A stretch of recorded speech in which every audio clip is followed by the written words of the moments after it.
podcast is part of the Sports Social Podcast Network.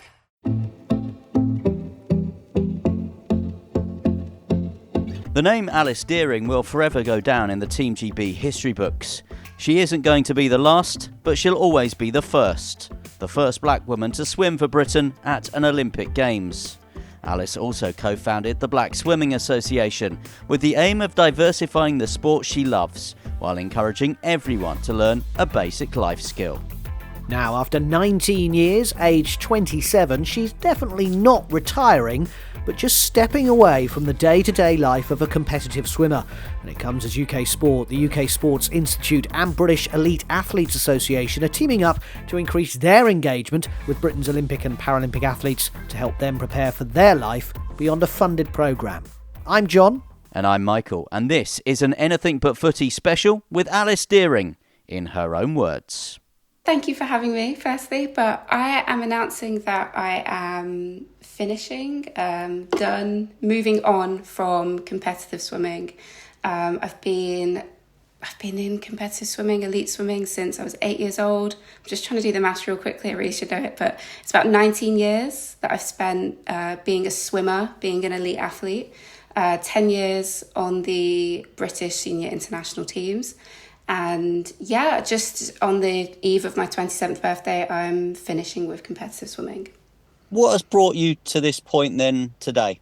Truthfully, I failed to qualify for the Paris Olympic Games. That was my aim and my intention moving into 2024. I got to the qualification race in December, having had some of the best training in my life. I was really happy. I was really enjoying the sport. I felt like everything was on my side. I'd taken a little bit of time out in 2022 because I absolutely hated swimming, wasn't enjoying it. Got back in, actually had to have an operation in February of 2023, which set me back another month out of the water. So moving into summer and autumn in 2023, I was really pushing myself and working through training and just having a great time, to be honest. And yeah, I got into the race December 2023 and it just fell apart, to be honest. And that's the brutal reality of sport. Most of the time, all of the time I've tried to qualify for senior international teams for the marathon team, it has gone my way. I have qualified for Worlds, for Europeans, for the Olympics. And sadly on this day, it didn't go my way. And it was quite emotional where I actually got out of the race. It's the only race that I've ever not finished. And I got out just because I knew it wouldn't happen. And I knew I was in a terrible position and I knew it was my last race. And I felt like taking it into my own hands rather than just leaving it to the scoreboard at the end that would tell me that I had placed much lower than I wanted to and expected from my swimming capabilities. So I got out of the race. I went and called my mum, my fiance, my coach, my best friend at swimming, and they'd all watched the race and they were all just like, okay, things happen, that's life. And I guess it's just time to move on. And I knew that in my heart that once I'd literally got out of the water, I was like, okay, I'm done. That was the first thing I said, that I was done. And I'm a bit emotional about it still, I suppose. It's something that I really wanted to qualify for Paris and compete there because I just wanted to do better than what I did in Tokyo. I was really quite disappointed with my Tokyo performance and I felt like I had more to give. But as sport goes and as Olympic sport goes, you get one opportunity every 4 years, or in this case, 3 years. And it just wasn't for me. And that's absolutely fine. That's how things go sometimes. So I've moved on with my life. I've taken these last 4 months to reflect and to start building on all of the foundations which I've already laid. So I've really been enjoying it, actually. And I'm also excited for the Olympics as well because getting to see TeamGB compete again and seeing some of my friends who I know have been trying to qualify for the Olympics for quite a few years finally get their opportunity. So it ended in heartbreak, but that's just how sport goes sometimes. And I think I'm in a very happy and healthy place because of it and really believing that everything happens for a reason. For the listeners, I can tell that Alice is upset, but she does also have a smile on her face. Yeah. So she is still smiling about the decision. You talked about your 19-year career Alice. Was this the toughest decision of that career?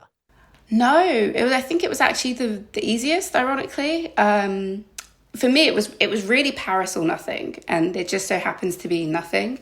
And I say nothing in a very like jokey term because I'm not trying to dismiss anything that I've achieved in my career. I've achieved far more than what I ever expected or anticipated to do so. So I'm just saying, if you're sat there feeling sorry for me, please don't feel sorry for me. I don't feel sorry for myself. I'm emotional about it, but I do not feel sorry for myself. Getting to be an Olympian and competing for my country and being able to take swimming into a career is something that I never, ever anticipated would happen to me. So it was one of those things. I was just being greedy, to be honest. I wanted to improve on my performance from Tokyo and just have a little bit more time in the sport. But no, that's just, for me, that was the end of it. And I guess the hardest decision that I faced in my career was like actually getting back in the water in 2022. When I initially took that time off and that break away from swimming, I was really enjoying my life. I'm not gonna lie. I was really enjoying my life. I had found other things to move into. I had moved in with my then boyfriend, now fiance, and having to move back out away from him, moving back into Loughborough and going through the process of learning to be an athlete again. And I only took 5 months off. I'm talking like it was a good few years. I only took 5 months off, but how drastically and quickly things can change is surprising. So I think that was ironically the hardest decision. Deciding to finish, I knew the morning of that race that if I didn't qualify, things would still be okay. I knew that would be it, and it still hurt. It's like, even though you can prepare for failure, it's still going to sting. But you move on from it and you build from it. We will talk about the future in a moment, and I apologise because normally it's Michael who makes people cry, and it seems like my question has done that. But but you talked about the achievements in your career, and it is quite a lot of achievements. The first black woman to swim for TeamGB, you will always be in the history books. Yeah. And big shout out to Eva Acario. She's just qualified for TeamGB. She qualified, I guess, in the relay in the 100 free. She's only 17 or 18. She's really young. Another black swimmer like coming through, and it's amazing the opportunities which I hope we can both show our communities can have. And it's really meant a lot to me to be able to represent on two fronts of being black and British and being an Olympian and a swimmer. And clearly those two things those four things can all marry together and hopefully create some magic. And you seem to wear that moment of history quite lightly. We spoke a couple of times in the build-up, and it was a huge thing, and yet you just seemed to take it and run with it, and you were happy to talk about it. We know that you've co-founded the Black Swimming Association as well, so we know it was a thing that was hugely important to you, but you didn't seem to let it dominate your build-up to the race. Thank you. Yeah, I have had people comment the way in which I take success is very like chilled and blasé and just like, we're just moving, we're going with it, it's a way of, I suppose, keeping myself grounded, because there's still so much work that myself and the Black Swimming Association really want to achieve. There's a lot of people out there who still don't believe swimming is for them, and we have a lot of minds to change. And whilst we are starting to have representation on the elite level, swimming an Olympic sport doesn't get the limelight in which it can really help thrive and foster change in the areas and communities which we need to. So it's something that I'm super proud of and want to kind of shout about as much as possible. So whenever I get opportunities, I'm like, go swim. Like it's swimming to everyone. It's amazing. But it's that some kind of like somber reflection of the fact like we still got work to do. Like we can't get carried away. Like we're doing really well, but we have a lot more that we want to change. Not many people have the opportunity to represent their country. Not many people, even less people, have the opportunity to represent their country at an Olympic Games. What, looking back, does it mean to you now? Oh, massive. I don't want to cry. No, it's huge. It's absolutely huge. Watching, like 2008 was the first Olympics I remember watching, and I was 12 years old at the time. Or no, sorry, 11 years old at the time. So like fairly old to be like really like engrossed in Olympic Games. But watching Becky Adlington and Joe Jackson in the 400 free, it was a special moment that has kind of like been ingrained into my mind. And that picture of them looking at each other over the lane rope when they've just like got their respective medals. And so watching that as a child and then being able to have those moments and those opportunities as an adult, and looking back on it and just thinking that those moments have been able to happen for me is really special and really powerful. So whilst it's gone by in the blink of an eye, it's felt like the longest journey at sometimes, which I suppose it's the longest thing that I've stuck at in my life so far. But I think moving into the future, it's set up the foundations of who I am as a person. And that is something that I'm really proud of. I've been proud to call myself a swimmer, an athlete, an Olympian. And they're all things which have shaped me into the person I am. And I hope continue to carry through with who I am, when I'm old and grey. Yeah. Well, we thank you for what you've done for TeamGB and for the Black Swimming Association, and we wish you all the best, of course, in your future career. Can't wait to see what that brings. Onto that, how do you start preparing for the process of stepping away? You're not retiring. Let's be really clear. You're not really. You're far too young to retire. How do you start the process of stepping away? For me, I think the process started when I kind of picked my university degree, to be honest. I was already in that mindscape of, I don't think I want to be in sport forever. You know I'm always going to have swimming. I could probably go into coaching or PT or something, but I don't think I want to be in sport. So I picked my university degree in politics to make sure that when I finish swimming someday, that I have something that I'm actually interested in and not just like going with the flow because it's the easy option at the time. And then I went on to do a master's in social media and political communication. So I like to think I have a very good backup options for when the career paths that I have managed to make the foundations for from my swimming career, if they don't work out, I think I'm like fairly well educated to be able to move into like a decent job, hopefully, and do something which I enjoy. However, around that, the support that I've had from UK Sport and the BEAA have been very crucial and important into being able to be an elite athlete and also just have in my mind, okay, well, there's other things I want to do. Like, for example, there is the Personal Development Award, which is kind of like a pot of money which is given out to athletes for training, courses and development for anything that they want to kind of look into alongside their swimming career. And this isn't even part of the initial like financial funding that you get. This is just like a separate, like, here's a little bit of money to help you further something outside of your sport. Initially, I was actually, at some point, I was taken off of UK Sport funding, and the support I had around that afterwards was like actually really good. I'm happy to say, I had psychological help because it was like quite a big blow to me. I had a lifestyle mentor who was able to, make sure I was doing okay. I still wasn't sure at this point if I wanted to swim. This was way back in 2017, and he was helping me through these options as well. So I'd say I've been supported very well. I suppose the one thing that I would say is like, to not to be like too like, oh, it's absolutely perfect. Olympic sport is just one of those things where sadly the money that is in Olympic sport isn't like football or rugby or cricket. It is government funded, and I think UK Sport does very well in making sure the money gets to the right places. But it's just one of those things where I wish everyone at a certain level in swimming, in my sport anyway, could access this. But that's just the case of how elite sport goes.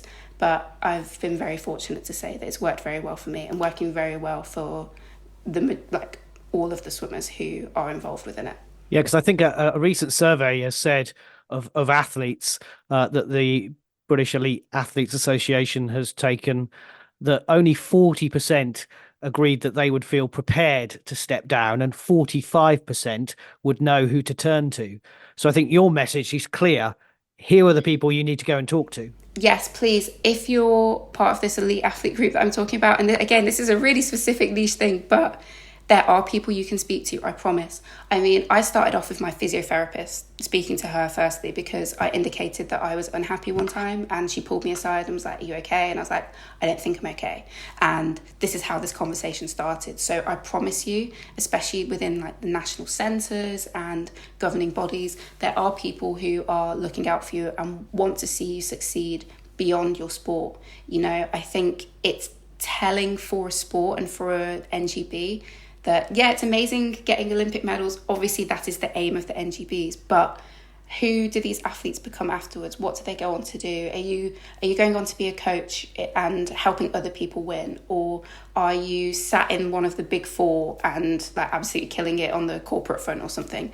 They want to see everyone succeed beyond that. And I think if you feel like there isn't any help for you, please like reach out and talk to someone and ask. That's what the BEAA is there for. And we have the performance lifestyle team at the UK Sport Institute. How are they preparing you for life after your competitive, for you, swimming career? Because you mentioned coaching was an option. You could go and sit on the sofa and be a pundit. I'm sure that many television and radio companies would love to have the thoughts of Alice Deering on the Olympics this summer on television or radio. But in terms of preparing you for other options, what is available there? So their CV workshops was quite a big thing actually, because I think as an athlete, it's definitely one of those things that I was like, I don't need a CV. Like I got into university, I've been swimming, I've been moving through everything, you know, everything's kind of handed to you as an athlete. And I mean that in a good way. I'm not saying that we're spoiled. We're obviously spoiled to a certain extent, but we're very well looked after. And then, yeah, you're like, all of a sudden it's like, bam, okay, you haven't got your coach telling you what to do every day anymore. You haven't got this, you haven't got that. So I think lifestyle mentors, you are able to speak to these people for quite a long time after your funding has ended.